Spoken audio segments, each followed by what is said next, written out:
Hello guys, welcome to my channel. Today we are going to see how to disable Copilot. I show you guys how to do that. We can disable Copilot in two ways guys. First I show you guys how to remove it only from taskbar. To do this, right click on the taskbar and select taskbar settings. You just need to toggle this off position. Now Copilot will be removed from taskbar guys. We can remove it from taskbar this way.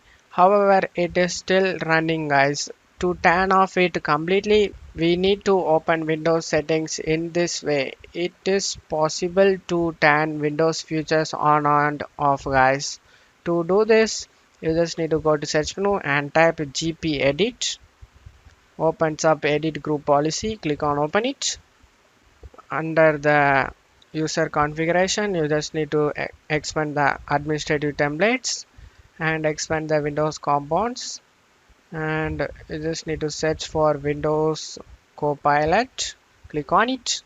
On right side, double click on the turn off Windows Copilot and set this to enabled guys and select apply and OK. By doing this, we will turn off Windows Copilot guys. Click on OK. Just minimize it. I show you guys how the result is.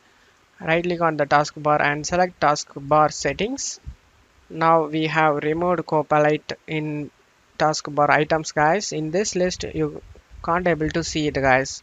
So if you want to re-enable it, you just need to go back to this and double click on the turn off Windows Copilot and set this to not configured. Select apply and OK for save changes. We just re-enabled the Copilot guys.